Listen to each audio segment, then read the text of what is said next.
92.5, la chaîne de tous les goûts. À suivre désormais tous les jeudis de 15 à 16h, le nouveau magazine de vulgarisation économique Valeurs ajoutées. Pour vous aider à mieux comprendre et à décrypter les principaux événements de l'actualité économique, Khadifal Koulibaly vous donne rendez-vous tous les jeudis de 15 à 16h dans Valeurs ajoutées. Concept et rouage de l'économie, analyse et projection, monnaie, investissement, production, distribution, consommation. L'économie a désormais son espace radiophonique Valeurs ajoutées. Tous les jeudis de 15 à 16h, KFC sur Radio Sénégal International 92.5, c'est Valeurs ajoutées. Et nous revoilà un nouveau numéro de Valeurs ajoutées. Mesdames, Mesdemoiselles, Messieurs, bonjour et bienvenue dans quelques instants. Valeurs ajoutées. Le magazine de vulgarisation économique. Valeurs ajoutées, une émission réalisée et présentée par Khadifal Koulibaly.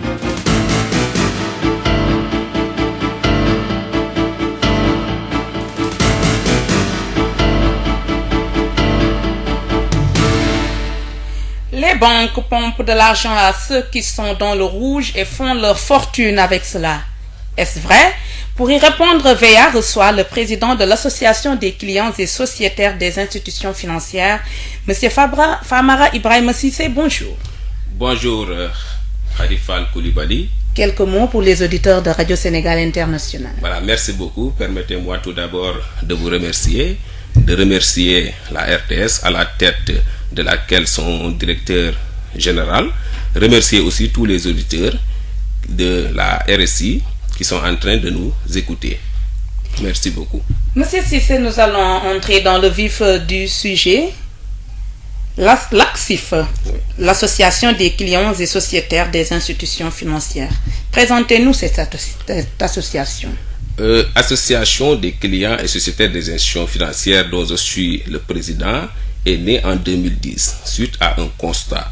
Khadifal Koulibaly, il nous a été donné de constater qu'il y a énormément de problèmes, énormément de difficultés, énormément d'inquiétudes entre clients et banques s'il s'agit de banques, sociétaires et microfinances s'il s'agit des microfinances. Parce que ceux qui sont dans les microfinances, on les appelle des sociétaires. Des problèmes et difficultés qui ont pour nos taux d'usure. Vous savez, la banque fait du commerce. Le banquier est un grand commerçant qui achète de l'argent pour le revendre moyennant des intérêts.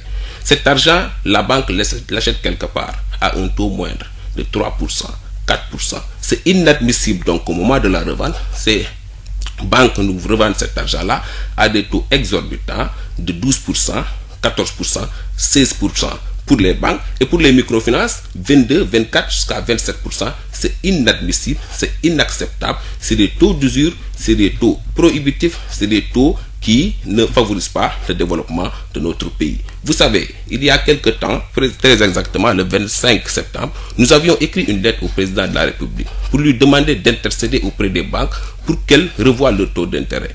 Et vous vous rappelez bien, lors du symposium marquant le 50e anniversaire de la BCEAO, le président de la République est monté au créneau pour demander aux banques de revoir le taux d'intérêt. Nous avons encore rebondi sur la question pour demander à ce que les propos du président de la République ne soient pas vains. Et depuis lors, il nous a été donné de constater qu'il n'y a pas du tout d'évolution. Et pour les microfinances, vous savez qu'elles sont exonérées de toute taxe. Donc, ces microfinances-là, vous savez que l'État a favorisé la création des microfinances pour permettre aux couches les plus défavorisées qui n'ont pas accès au crédit des banques légalement constituées de pouvoir accéder au crédit grâce aux microfinances qui sont exonérées de toute taxe. Malheureusement, ces microfinances-là injectent et puis prélèvent des taux de 24, de 27%. C'est inacceptable. Et voyez, c'est-à-dire les groupements féminins, les PME, les PMI, toutes les petites et moyennes entreprises, toute la couche défavorisée de cette population-là, qui empruntent aux microfinances de l'argent,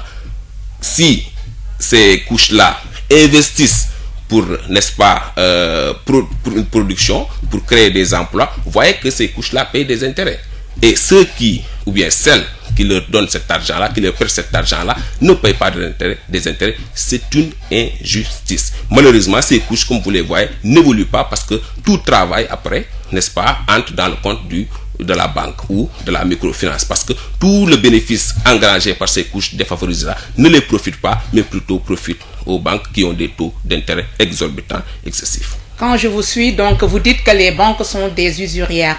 Est-ce que vous savez qu'aujourd'hui, la Banque centrale a diminué de 25 points de base ses taux directeurs applicables aux banques? Donc, ce qui devrait suivre, c'est que ces banques elles-mêmes diminuent leur taux d'intérêt. Et pourtant, jusque-là, rien n'a été fait. Absolument rien n'a été fait. C'est pourquoi nous avons monté cette association. Individuellement, nous ne pouvons pas régler ce problème, mais si nous nous mettons en association, nous arriverons à contraindre ces institutions financières-là à revoir leur taux d'intérêt, parce que nous aurons alors les moyens de les combattre. Vous savez, une banque, c'est comme une boutique qui vend avec des produits à l'intérieur. Il nous suffit de demander aux clients qui sont à l'intérieur de la banque de boycotter tous les produits de la banque, que ça soit découvert, carte GAB, prêt, etc.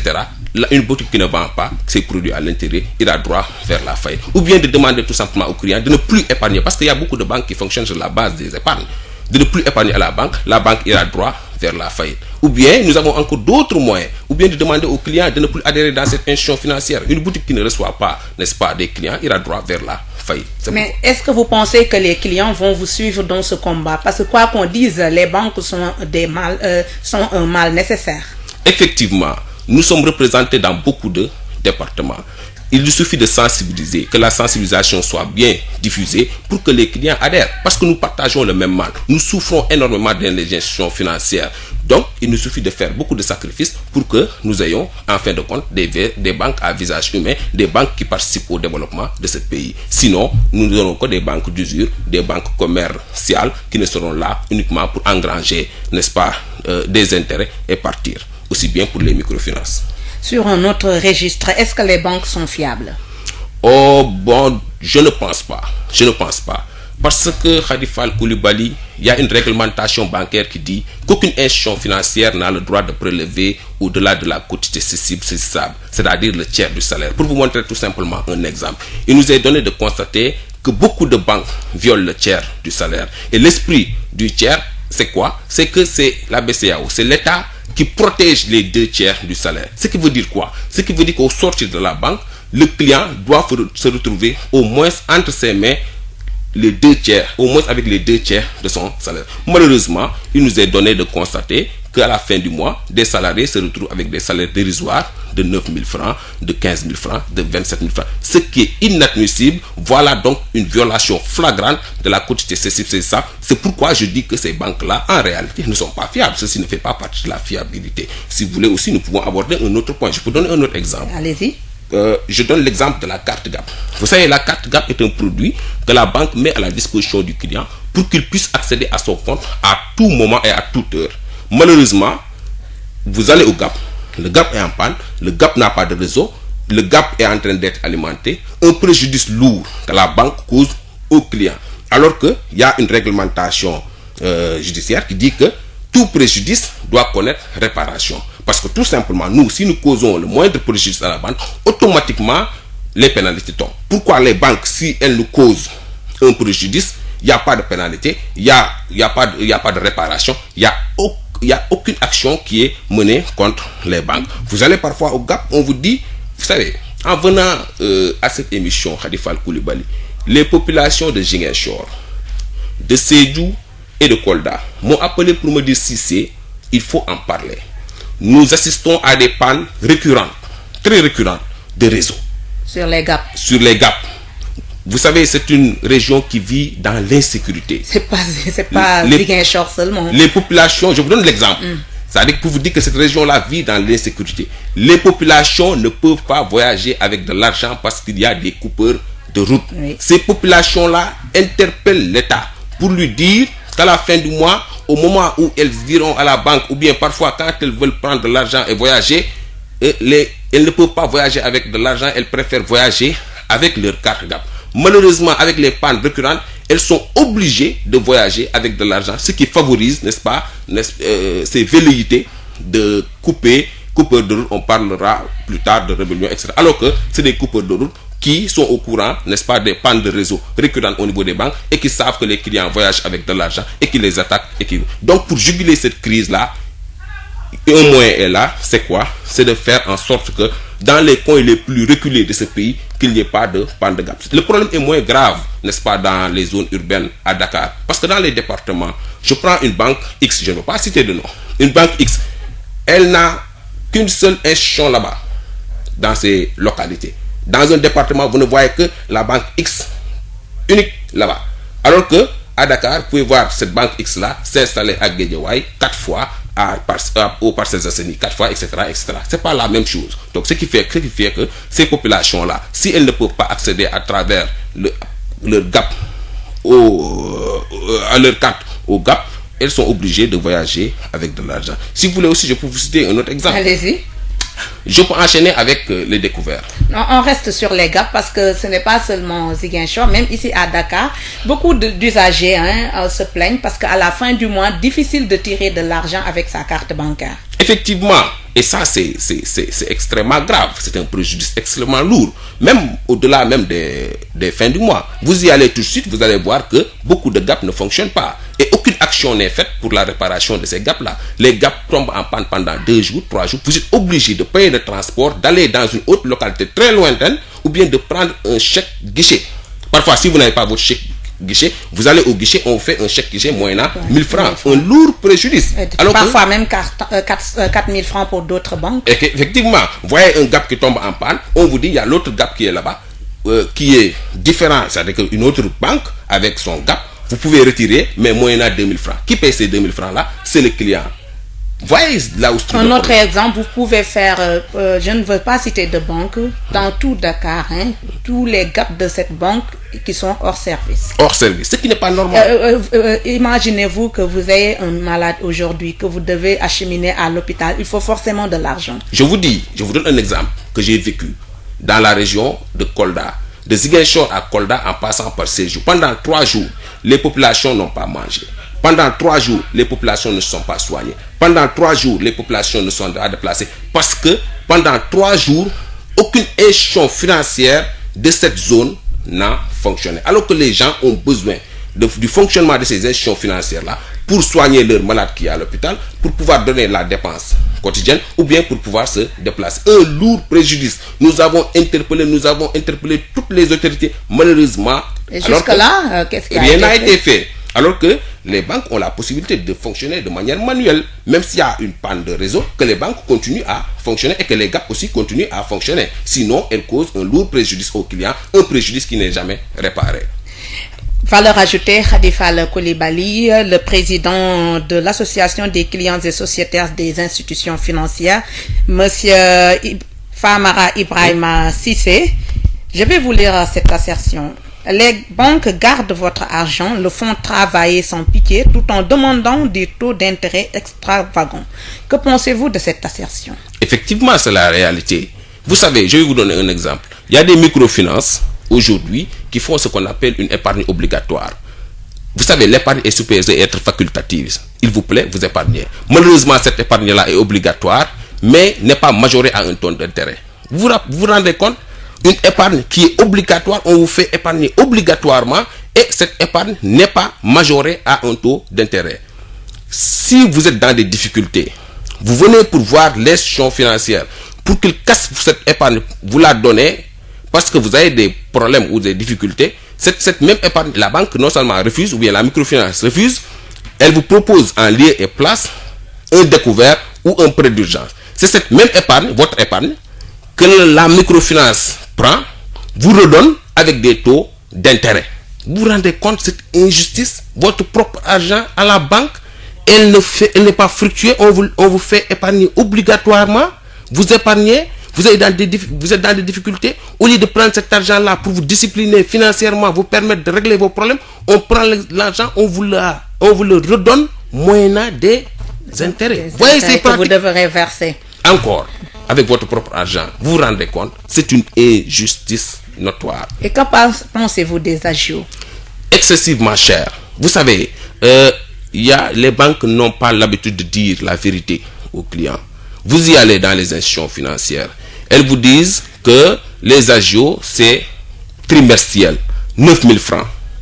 Malheureusement, vous allez 3 mois après, vous vous rendez compte que la banque a prélevé quelque chose comme 18 000 francs en guise d'ajout. Une injustice. Parce que tout simplement, la banque ne vous a pas dit au préalable la vérité. Comment évoluent les agios? Il faut que les clients le sachent.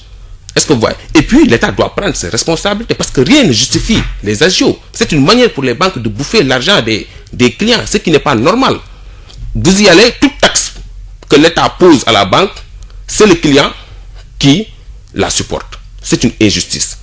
L'État doit prendre ses responsabilités et arrêter cette dérive, ce banditisme financier auquel les banques se vouent. C'est pas normal.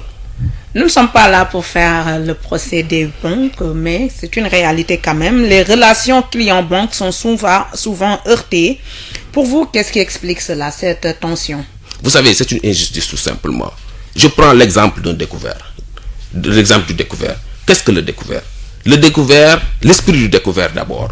Vous savez, dans les anciennes entreprises, vous travaillez dans une entreprise, vous percevez au niveau de l'entreprise, vers les 15-16, vous n'avez pas d'argent, vous allez voir votre employeur pour qu'il vous fasse une avance sur salaire. C'est cet esprit que les banques ont reconduit sous forme de découvert. Ça, c'est un cercle vicieux. Effectivement. C'est cet esprit que les banques ont reconduit sous forme de découvert. Un découvert ne doit pas générer de l'intérêt pour la banque. Dès lors qu'il génère de l'intérêt pour la banque, ça devient un prêt. Et là, ce découvert-là fait violer la quotité cessible, saisissable. Parce qu'en réalité, l'esprit de la quotité, c'est quoi? Parce que nous avons interpellé les inspecteurs du travail sur cette question-là, pour qu'elles interviennent auprès des banques, pour que les banques respectent en réalité la quotité cessible, saisissable. Parce que le salaire a un rôle social.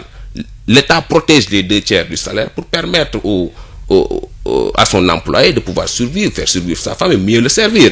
Malheureusement, si l'employé se trouve à la fin du mois avec des salaires dérisoires, c'est inadmissible. Donc le découvert, en réalité, c'est pas un découvert. Et il y a des banques qui vous donnent 2, 3, 4 découverts. Alors que la banque, son rôle, c'est de discipliner financièrement le client. Tout ça, c'est une boulimie de recherche, une boulimie d'intérêt. Recherche effrénée d'intérêt. C'est ça que nous combattons, nous, en tant qu'association. Il y a des découvertes automatiques, ce qui n'est pas normal. Ce qui veut dire quoi? Découvert automatique.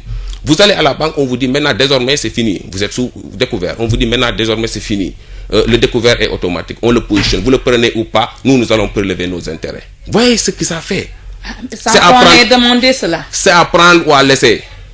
C'est à prendre ou à laisser. Dès lors que vous prenez une fois, c'est pour toute l'année. Vous allez prendre le découvert. C'est ce que moi j'appelle un cercle vicieux. C'est un cercle vicieux. C'est du banditisme financier. C'est du vol. Parce que tout simplement, c'est pas trop fort. Si, c'est pas trop fort. C'est moins fort. Parce que le client dans l'institution financière est très faible. Vous savez, la banque a les moyens de sa politique. Elle a les moyens de prendre un avocat, de saisir un avocat. A tous les moyens. Le client n'a pas ces moyens-là. Et vous voyez, si le client porte plainte, c'est pourquoi nous réclamons une chambre spéciale au niveau du tribunal pour que tous les contentieux bancaires soient bien suivis, soient bien traités le plus vite possible. Parce que si vous portez plainte contre une institution financière, elle est très forte. C'est un monstre financier. Il a les moyens de sa politique. Vous y allez, vous n'avez pas les moyens de votre politique. Qu'est-ce qui va se passer? Rien n'adviendra. Vous allez attendre, poireauter et rien n'adviendra. En fin de compte, la banque aura raison sur vous alors qu'elle vous a causé un tort. On peut aussi aborder les frais de dossier si vous voulez. Oui. Ce qui coûte excessivement cher, c'est le problème de communication dont je dis et je parlais tout à l'heure. Vous savez, vous voulez prendre un prêt de 2 millions. Vous avez un projet de 2 millions. Vous venez, la banque vous rassure pour vous dire que je vais vous donner 2 millions. Elle ne vous dit pas toute la vérité. Malheureusement, au moment du décaissement, au lieu de recevoir 2 millions, vous allez recevoir 1 million 600. On va défalquer les frais de dossier. Les frais de dossier oui. Qui sont supportés par le client. Des frais de dossier qui coûtent excessivement cher. Pour certaines institutions financières, c'est 4% du prêt. C'est inadmissible. Des frais de dossier que la banque devait supporter, normalement, pourquoi pas. Mais c'est le client de supporter. Mais quand au moment de rembourser, vous savez, prenez 1 million 600, vous demandez 2 millions, on vous donne 1 million 800, vous allez rembourser après. Non seulement l'intégralité des 2 millions, mais avec aussi des intérêts à l'appui. Et je vous dis une chose. On vous dit 10%, mais vous vous retrouverez à payer presque 25-30%. Effectivement. Et ce qui me permet d'embrayer sur les intérêts à échoir. Parce que vous voyez, regardez-moi cette injustice. Vous allez à la banque pour payer par anticipation, on vous dit, vous allez payer les intérêts échus et à échoir. Vous savez ce que c'est que les intérêts à échoir? Les intérêts que vous n'avez pas encore consommés et qui vont venir. Ce qui vous dit quoi? Vous prenez un prêt de 2 millions. Après l'avoir remboursé pendant 6 mois, à hauteur de 45 000 francs par mois, vous venez, vous avez de l'argent, vous voulez rembourser par anticipation. La banque vous dit, oui, vous avez pris 2 millions, vous avez remboursé pendant 6 mois à raison de 45 000 francs par mois, mais il vous reste à payer 2 300 000, 2 400 000. Vous vous rendez compte, un montant supérieur au montant que vous avez contracté et que vous avez eu à rembourser pendant 6 mois, c'est de l'injustice. Si vous accusez un retard au niveau du paiement, n'est-ce pas, de ce prêt-là, automatiquement, la banque se saisit pour non seulement vous faire payer des pénalités. Nous sommes dans quel monde? Nous sommes dans quel pays où quand vous devez payer par anticipation, c'est des pénalités. Si vous accusez un retard, c'est des pénalités. Qu'est-ce qu'elles veulent en réalité? Elles veulent nous appauvrir. Nous ne l'accepterons pas en tant qu'association des clients et sociétaires des institutions financières. J'espère, Monsieur Cissé, que les banquiers vous entendent. Monsieur Cissé, pensez-vous que l'ACSIF peut changer la donne? Effectivement, nous sommes en train de changer la donne parce que nous sommes représentés dans pratiquement 32 départements. Et ce qui nous handicape, c'est la formation de nos autres présidents qui sont dans les autres départements, qui peuvent intervenir. C'est une question de mot d'ordre. Toute banque qui refuserait de céder, de revoir ses taux d'intérêt, il nous suffit de donner le mot d'ordre qui sera largement suivi par les clients et sociétés pour que cette banque-là recule. C'est pas sûr que ce soit C'est une bien question de suivi. sensibilisation, tout simplement. Je vous donne un exemple très précis pour vous montrer encore l'injustice. C'est pour vous montrer que les clients devraient aussi adhérer à cette institution financière. Les intérêts, pas les intérêts, mais plutôt les certificats d'engagement. Vous savez, vous voulez entrer dans une institution financière, toutes les portes vous sont ouvertes. Vous êtes amadoué par la banque. Le terrain est balisé. Le compte même vous est donné gratuitement. Dès lors que vous y entrez, vous contractez un prêt. Vous voyez toute la réalité, vous comprenez toute la réalité de fonctionnement usurier de la banque. Vous émettez le vœu de quitter la banque, elle vous crée tous les problèmes du bon. D'abord, la banque vous demande de payer le certificat d'engagement. Qu'est-ce que le certificat d'engagement? C'est un simple papier qui atteste l'état de votre compte, qui vous dit, vous devez tant à la banque. Ce papier-là coûte 58 500 dans les institutions financières. Vous payez ce papier, vous remboursez l'intégralité de votre prêt.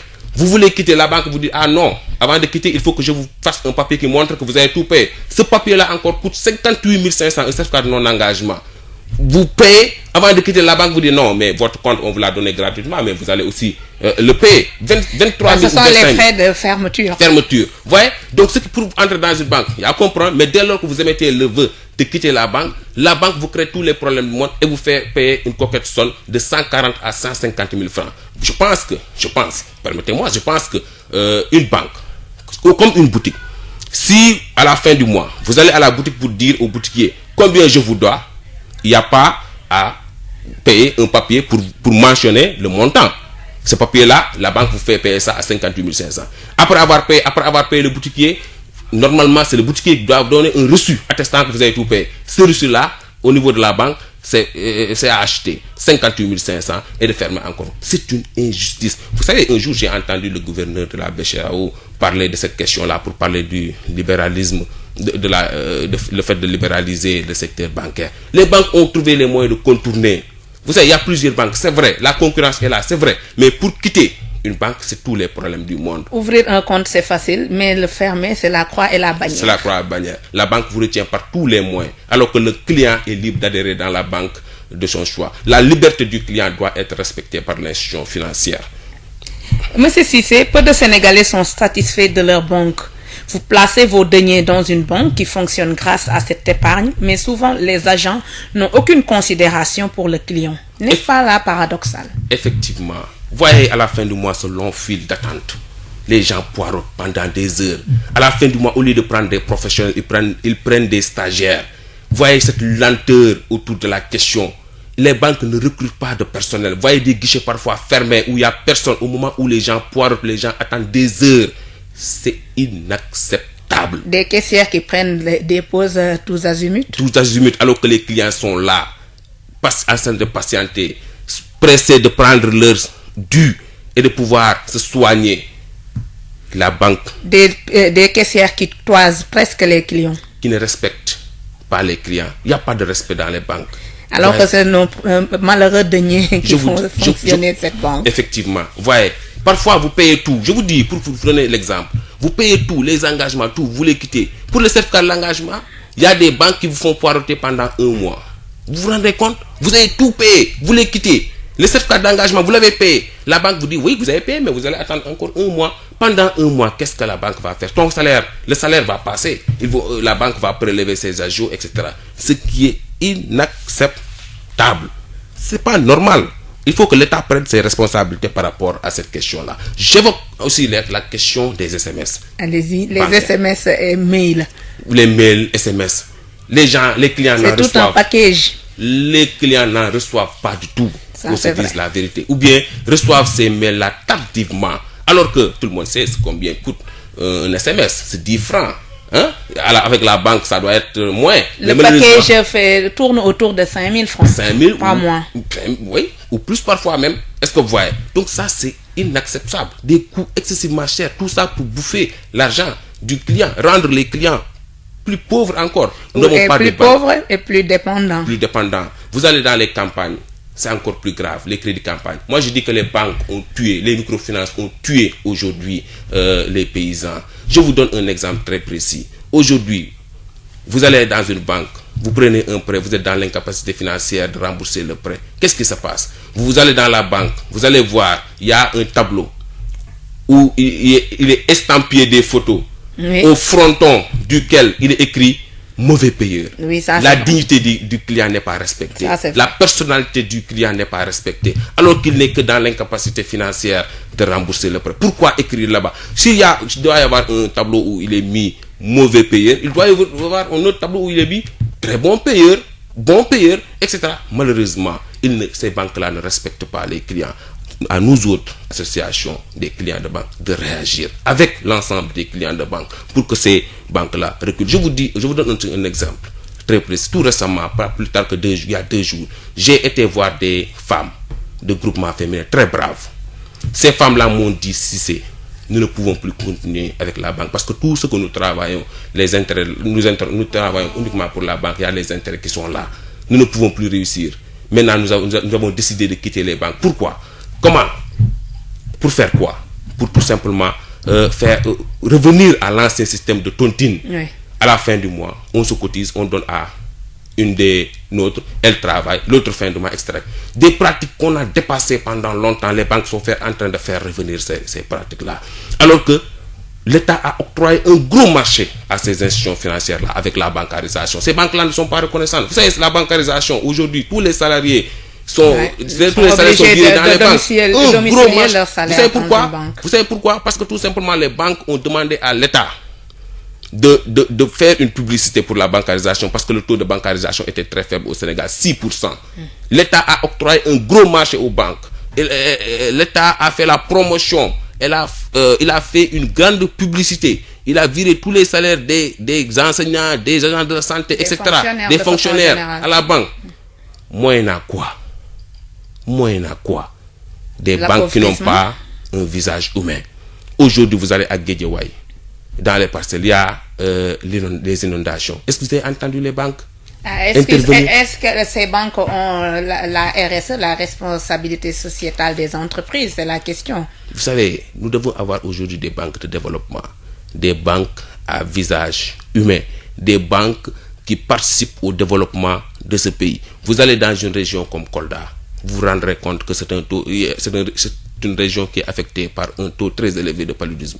Les banques ne réagissent pas. C'est une zone où sévit l'insécurité. Les banques ne réagissent pas pour trouver la paix. Donc les banques sont interpellées en ce qui concerne la responsabilité sociétale des entreprises. Valeur ajoutée, Khadifal Koulibaly, Famara Ibrahima Cissé. Monsieur Cissé, quel système pour les usagers, banque ou institutions financières décentralisées? Nous préférons institutions financières décentralisées. Pourquoi? Avec un taux de 26%? Vous savez, c'est l'État qui ferme les yeux. Sinon, les microfinances ne devraient pas avoir ces taux exorbitants.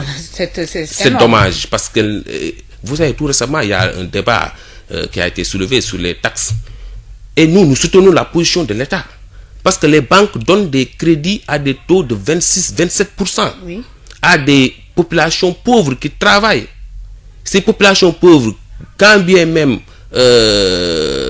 pauvres, payent des taxes à l'État. Au même moment, ces microfinances qui étaient là ne payaient pas de taxes à l'État. C'est pourquoi nous saluons la décision de l'État de prendre toutes ses responsabilités pour faire des montées de... Maintenant, le problème, c'est que ces taxes-là encore seront soutenues par ces populations pauvres-là. La banque ne paiera rien. Ce sont les populations pauvres qui vont encore endosser ce fardeau-là, ce qui n'est pas normal. L'État doit veiller à ce que les taux restent ce qu'ils étaient et que les taux restent ce qu'ils sont et que les banques continuent à, n'est-ce pas, payer ces taxes-là. Sinon, c'est les populations les plus démunies qui vont tout simplement endosser ce lourd fardeau de taxes. Que pensez-vous, M. Cissé, des banques islamiques? Elles ne sont pas nombreuses, malheureusement. Elles ne se sont pas installées un peu partout. Mais quand même, nous demandons à une prolifération même de ces banques-là.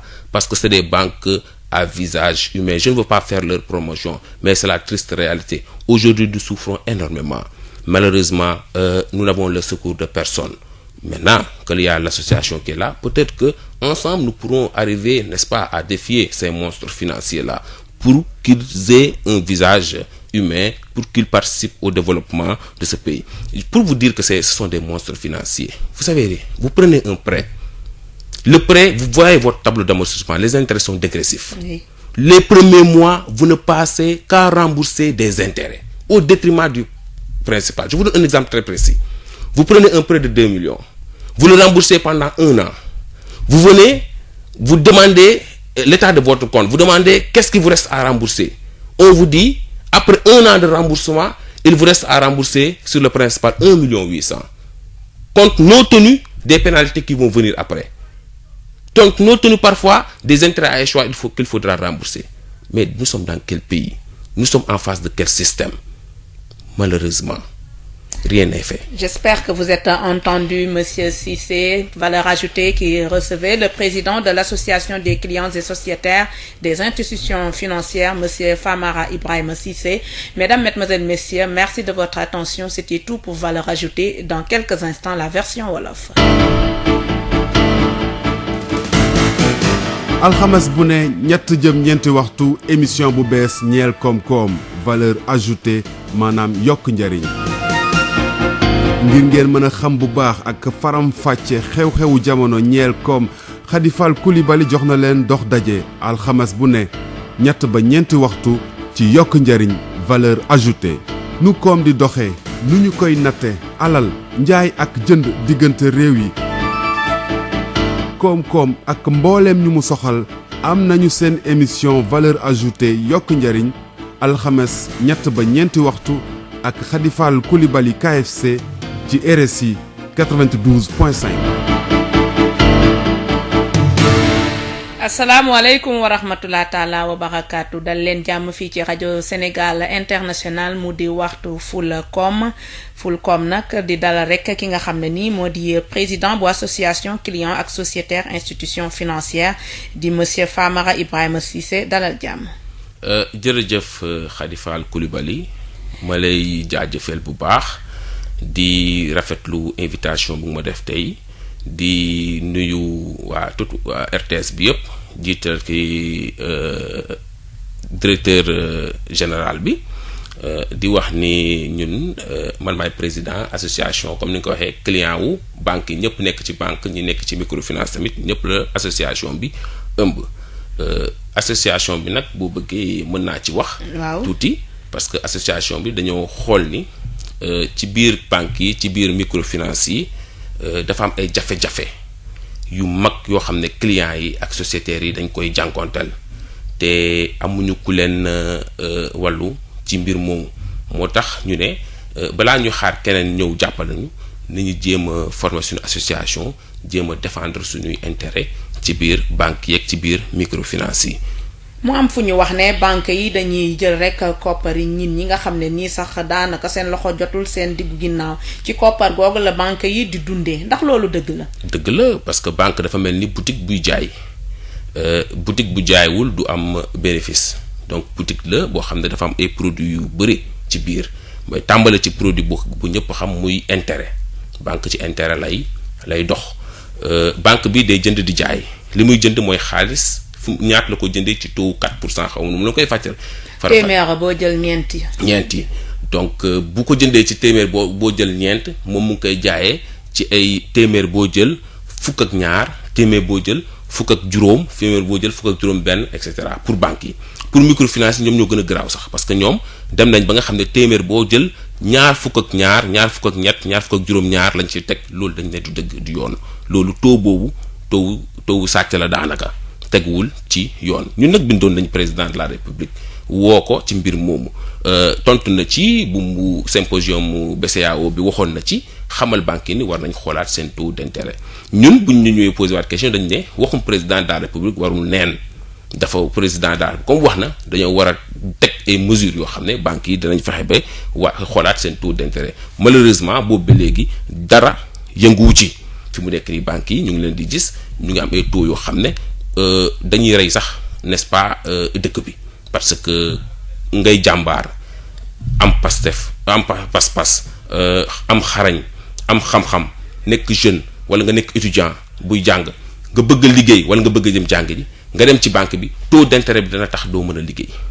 taux d'intérêt bi dana tax loo liggéey jox leen ko yow doo ci am dara donc banque yi dañ ne nañu fexe ba petite ak moyenne entreprise yi petite ak moyenne industrie yi ñu jàppale leen parce que ñooñu ñoo mën a soxali dëkk bi parce que état mënul jox ñëpp liggéey te petite moyenne entreprise yi et initiative privée loo xam ne ñoom danañ créer non seulement bu demee ba màgg bu taux yi rëyul ay emploi n'est-ce pas bu ko defee mu mën a soxali réew bi boobu benn la beneen bi mooy xam nga salarié day fayeku weer état bi BCEAO dañoo protéger li ñuy wax ci salaire bi boo ko xaajee ñetti pàcc ñaari banque bi waru ko dépasser lu tax loolu dañ de salaire dafa war a njëriñ nit ki njëriñ liggéeykat bi njëriñ njabootam pour mu gën a mën a liggéey benn tiers bi daanaka benn pàcc bi banque bi mën na ko jël mais malheureusement da ngay dem banque weer dee nga gis ay salaires yoo xam dañuy génn am ay salaire yu 9000 francs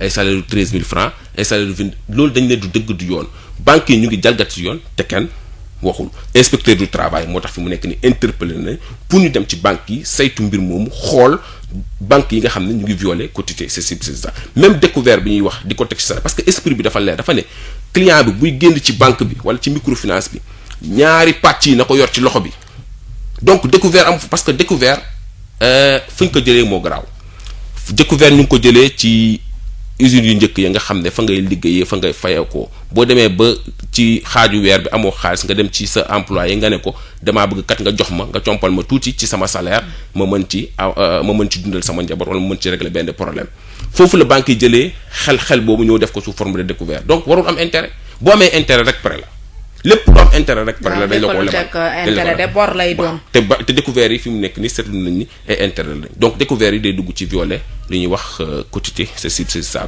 déglu nga ko war nga ko yëg banque centrale di BCEAO daal di ne ñoom wàññi nañu ci li ñuy lebalee banque yi.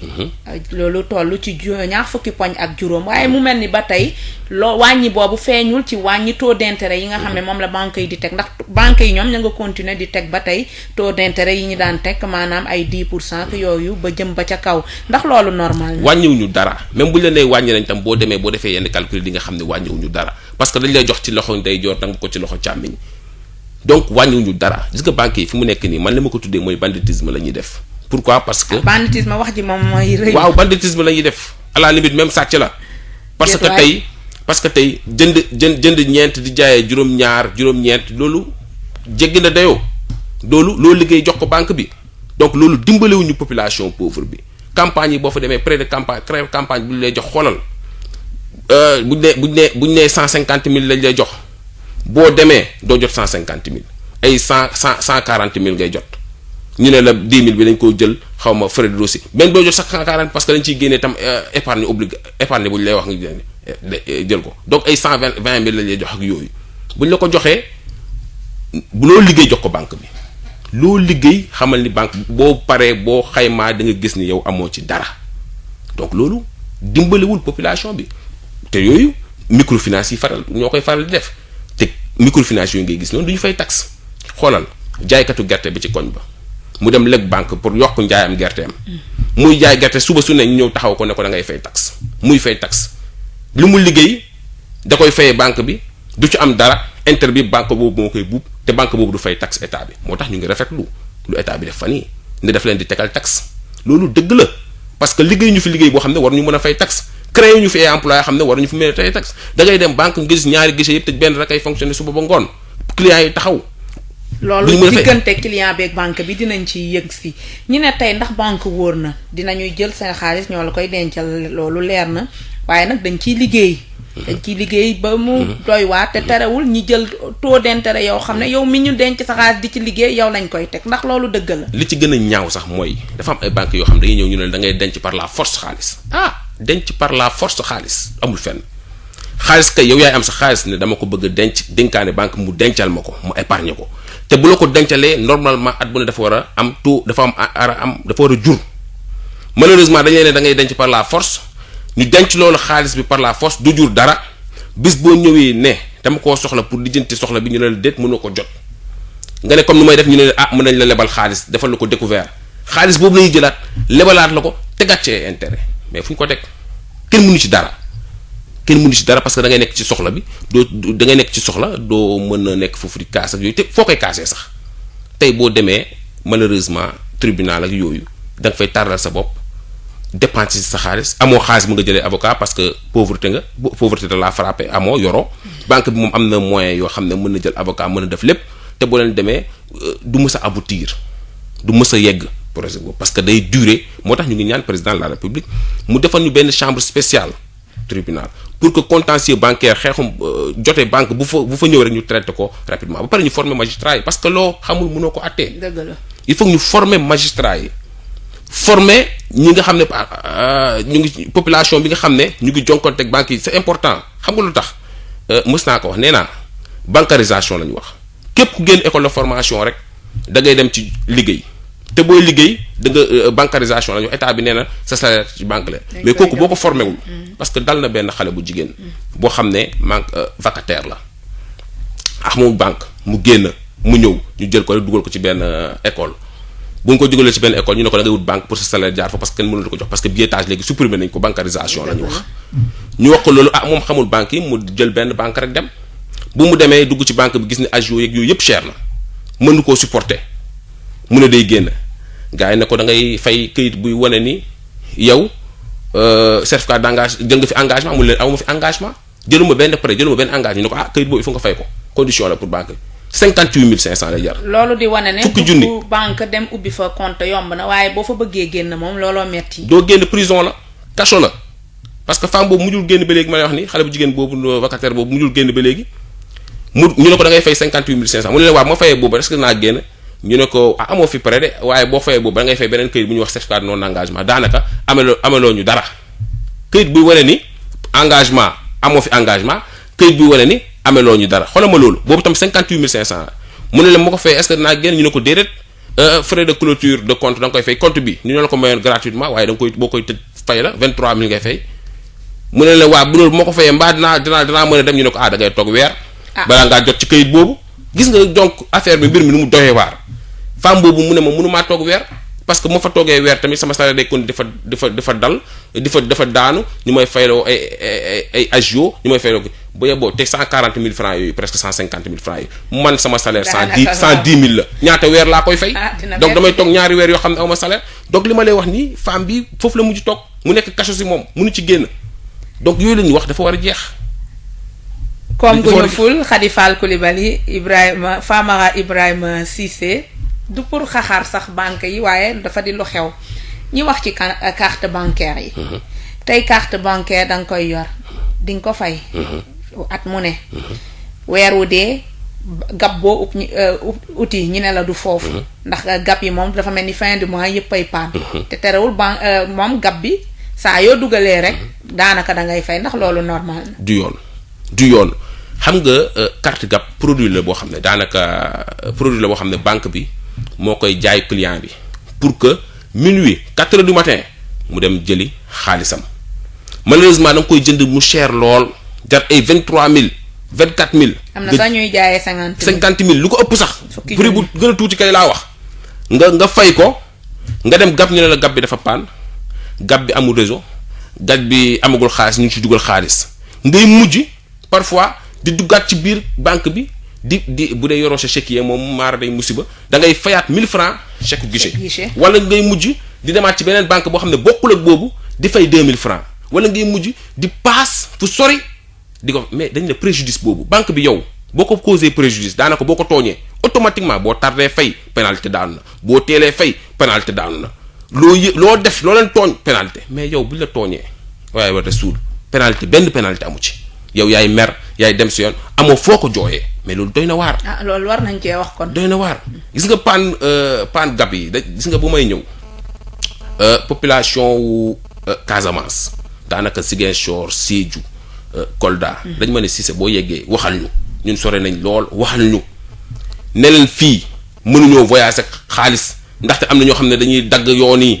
di jël suñu xaalis ñun suñu carte gab la ñuy mën a voyager mais carte gab yi la ñuy mën a voyager mais malheureusement fi mu nekk nii dañoo xam ni da ngay dem ci benn dëkk ñu ne la gab bi paan na wala nga bëgg a voyager ñu ne la gab bi paan na donc da ngay obligé yóbbaale xaalis te boo yóbbaalee xaalis gars yi xam nañ ni léegi gab bi dañuy paan te gab bi bu paanee mooy dañ lay dogaale nangu sa xaalis man loo xam ne dama ko vivre ñetti fan pour paan réseau benn banque fonctionné wul benn gab fonctionné wul ci Ziguinchor Sédhiou Kolda ñetti fan population bi mënuñu lekk parce que am na ñoo xam ne pour ñu lekk il faut ñu dem gàbb jële fa xaalis pour ñu faju il faut ñu dem gàbb jële fa xaalis mënuñoo faju pour ñu déplacer wu il faut ñu dem gàbb bu ñu amee urgence il faut ñu dem gàbb ñu ñëpp mënuñu ko préjudice bu lourd boo xam ne banque bi teg na ko clients yi te clients yi ñu ngi noonu amul benn réparation dara amu si moo tax ñu ne loolu du dëgg du yoon ñun nag ñu ngi ciy xeex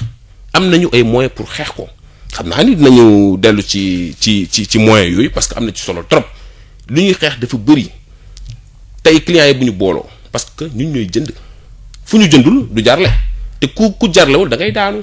dëgg la comme xam nañ loolu nag nañ am suñu fulla ak fayda association baa gi mën na joxe ay mot d'ordre mën na taxaw ne banque bi kat seetlu nañ ni ay taux d'intérêt dafa élevé wala nii pratique yi lay def dimbali leen ñu ngir yàlla yéen ñi clients yi nekk ci biir boycotté leen produit daanaka bu mu jaayati dara. bu nekkee ci biir boutique bu jaayewul day daanu. mais ndax loolu mën na ne ndax kat boo xoolee banque yi moom nit ñi tax nañ lañ leen lu mu ci mën a demee. mën na nekk farlu la rek de population bi adhéré rek bu ñu bokkee rek mot d'ordre bi di jàll communication bi di jàll entre ñun ak population bi rek jeex na bu banque bu ñu ko def benn yoon ñaari yoon da nga réglé da nga wàññi say taux da nga gën a respecté clients yi da nga leen di gën a fonk mais tant que loolu amul parce que état bi am na yoo xam ne mënu ko te banque yi xoolal rek. ñu ngi installé wu fépp ñoo yor comme réew mi lan lañ def ci réew mi dañu waxante dëgg géejawaay boo fa demee mbënd maa ngi fa mës nga dégg banque bu taxaw di jàppale bonne volonté yi ñuy jàppale mais banque yi doo leen dégg mukk ci loolu. mu mel ni banque yi duggaguñu ci li ñuy wax responsabilité sociétale des entreprises. maanaam lay ruusee. ñu delloo ko askan wi. très bien xoola Kolda paludisme bi ñu ngi koy wax ci rajo yëpp problème bi est-ce que mës nga dégg banque bu jënd ay moustiquaires di ko may population bi amul te pourtant ay banque ngi fa. ñuy xalaat ne xanaa banquier yi ñu ngi ñuy déglu mu mel ni diggante client ak banque day xaw a souvent di tàng ndax léeg-léeg sa koppar lu mu ndaw moom nga dugal ko ci banque moom la banque boobu di doxee ndax koppar ga nga fa denc waaye mu mel ni ña fay liggéeyee farjowuñu daal di jox gëdd ñi nga xam ne ñoo di client yi. joxuñu leen benn gëdd da ngay dem fin du mois banque bi fees lool nga gis ni benn guichet rek ay fonctionner. loolu mooy lan wala ñu tegal ñu fi ay stagiaires yoo xam ne mokkalaguñu liggéey bi ñoom dañoo yéex ci mbir mi loolu mooy lan nga war fa def ay 3 heures de temps 4 heures de temps loolu préjudice la nga génn mer dem ci gab bi ñu ne la gab ba paan na léegi nga war a mën a dellusiwaat ñëw taxaa toogaat ay 4 heures de temps fu ñu ko teg loolu mooy respect loolu mooy jox cër clients yi te clients yi ci seen épargne ci seen xaalis ci seen koom-koom ngay fonctionner ngay fayee sa courant ngay fayee lépp clients yi nañu am seen fulla ak fayda banque buy def pratique yooyu ñu xamal population bi yépp am na ay banques yoo xam ne dañuy retirer seen agrément ñu ngi continuer di fonctionner di maa la ko wax tey ay banques yoo xam ne waratuñu fonctionner retirer nañ seen agrément. loolu nag nguur gi moo ci war a jóg. waaw moo ci war a jóg. man bind naa benn rapport jox ko ki ma ko war a jox xamal ko ni am na banque bu fi nekk dañoo retirer agrément mu ngi continuer di def suul bukki suli bu te xam nga nu mu koy defee nee na banque la boo yegsee dama war a wax sax turam. bu ko defee population bi xam ko. boo yegsee doo fa fekk guichet yooyu de ay marchandises nga fay fekk marchandises yi frigo télé matelas nga laaj benn matelas mu ne la da nga koy fay cash wala da nga koy jël prêt ñun prêt bee ñu arrangé xam nga rek. nga ne ko cash ñaata la mu ne la cash 80 000 la nga ne ko prêt bi ñaata la mu ne la 125 000 nga ne ko ah prêt bi ni muy demee mu ne la waaw da ngay defar këyit yi à la source lañ koy dagg nga joxe sa bulletin de salaire ak 3 bulletins de salaire ak yooyu noonu nga joxe yooyu yëpp mu ne la day am agio xam nga loolu banque liggéey banque la. mu ne day am frais de dossier day am loolu yëpp day am à la source la ñuy dagg weer bu nekk. léegi lu la matelas bi kon di dikke.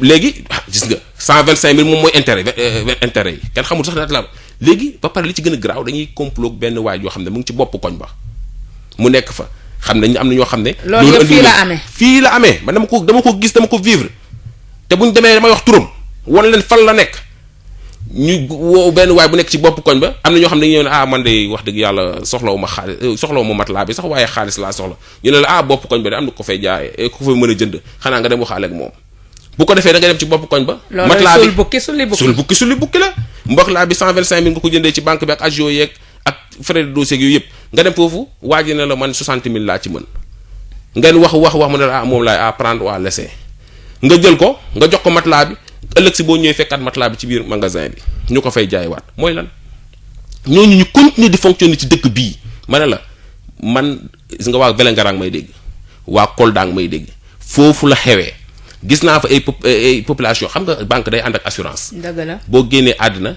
assurance bi moo war a rembourser. waaw malheureusement nga dem fa da ngay gis koo xam ne dafa génn àddina microfinance ba taxaw ne dépouille bi duñ ko suul tànk fayu population bi dañuy obligé cotiser pour fayal waa ji microfinance yi tas nañu ay kër am na ñoo xam ne daw nañu seen famille ngir lan parce que moyen de recouvrement ni ñu koy defee moo ñaaw dañ lay fekk tongal la xatal la. jël say photo di ko taf ci banque fu ñu ko teg yow leb nga am nga yéene fay jël nañ parce que booy leb da ngay présenter ay garantie yëpp matelas am nga ko télévision am nga ko ñu jël lépp waaye boo fayul rek benn weer rek sa liggéey doxut ñu jël sa photo taf ko ci banque ba bind ci mauvais payeur say mbokk bu ñu ñëwee gis say doom bu ñu ñëwee gis mais loolu respect la ci client. waaw bu ñu tafee benn plaque boo xam ne mauvais payeur lañ ci def du faykat beneen plaque war nañ ko fa taf boo xam ne dañuy def photo ñëpp les bons payeurs. gis nga balaa maa ñëw barki démb dama tas ak benn groupement féminin ñu ne ma pratique yooyu moo tax ñu nangatuñ dem banque taux bi élevé na lu ñu liggéey jox leen ko. mënutuñ am dara ñu ne léegi dañuy dellu ca maam mooy lan natt la ñuy def weer bi dañuy jox kii mu dem liggéey weer bi stop ñu cotiser waat joxat kii mu dem mais pratique yooyu dañ ko war a dépasser dëkk bi parce que amul sécurité et contentieux tribunal fees na ngir loolu banques yi ñoo ci war a mën a dimbali nit ñi mais defuñu ko. tey ban système ngir wëy jëfandiku yi banque yi wala institution financière décentralisée maanaam crédit mutuel yaak yu demee noonu. waaw xam nga décentralisation bi da ci am solo. parce que li nga wax yëpp. waaw décentralisation. waaw mais bu si nga. ak toowul téeméer boo jël ñaar fukk ak juróom-ñaar ak juróom-benn. mais ñu wàññi ko parce que du yoon du ñu fay taxe dañ ko war a wàññi état bi na jël respect xam nga tax ñu créé leen pour que ñu mën a jàppale néewum doole bi. pour ñu mënul jot ci banque. ñu mënul jot ci banque. mën a jot ci crédit. foofu mais malheureusement ñoo gën a cher ñëpp ñoo gën a cher boo foo dem bopp koñ boo dem ñu ngi fa taxaw di exploiter population bi leen defal ay taux yu élevé fu ñu ko teg. ñoom ñoo gën parce que paysan bi sax war na mën a am prêt banques yi installé wuñu fépp ci capital régional banques yi nag du ñu faral di dugal koppar ci àll bi de ndax nee na du yoon dañ leen war a pousser ñu def ko parce que mënoo dem benn dëkk boo xam ne am benn dëkk boo xam ne dañ ma woo ñu ne ma ñu def fii benn banque lañ fi am ki fa nekk gérant mooy patron dëkk bi mooy téye salaire yi da ngay meroog moom sax mu téye salaire bi mu téye salaire am bu téye salaire nga ñëw baalu parce que banque boobu rek fa mënoo jóge foofu dem ay kilomètres ay 500 kilomètres 400 kilomètres pour mën a am banque wala 200 wala kilomètres dafay sori donc yow tu es obligé nga jaar la fa sa xaalis mooy patron dëkk ba nag xam nga ki contrôle le pouvoir économique. contrôle kuy joxee moom le pouvoir mooy kuy joxee moom. waaw léegi nag moo fay patron bi da ngay ñëw sax mu sànni la loxo jànni la doo ci mën dara da ngay naxante ak moom di ko raay pour nga mën a jot sa salaire wala nga mën a jot prêt wala nga mooy patron dëkk ba lu ko neex lay def te li ma lay wax yëpp dama ci am ay firnde. tey war nañu sumb liggéey ci ndax ak actif di seen association boobu war na mën a rek coppi yëf yi. dana ko soppi incha allah fi mu nekk nii ñu ngi ci 32 départements mais dañoo am ay handicap suñu handicap mooy formation gis nga man ni ma maîtriser problème bi ñu bëri xamewuñu ko noonu. moo tax ñooñu bu ñu leen formé suñu président yi nekk ci yenn département ci may déglu te maa ngi leen nuyu au passage ñoom bu ñu leen formé dana mën a répercuter mot d'ordre bi parce que consommateur lañu ñëpp association consommateurs la et consommateur lañu ñëpp donc ñooñu boo leen former ñu xam seeni droit parce que formation warul yem foofu sax magistrat yi sax dañu leen war a former parce que loo xamul mënoo ko attee même élèves yi nga xam ne dañuy génn école de formation war a dugg ci marché travail bi dañu leen war a former waruñu leen sànni noonu rek ci banques yi nous sommes laissés à la merci d'institutions sans merci, des gens sans merci. C'est le dernier mot. Mesdames, Mademoiselles, Messieurs, je rappelle que Valeur Ajoutée recevait le président de l'association des clients et sociétaires des institutions financières, Monsieur Famara Ibrahima Cissé. Merci de votre attention, c'était tout. Je vous donne rendez-vous la semaine prochaine. Technique Masek Gassam.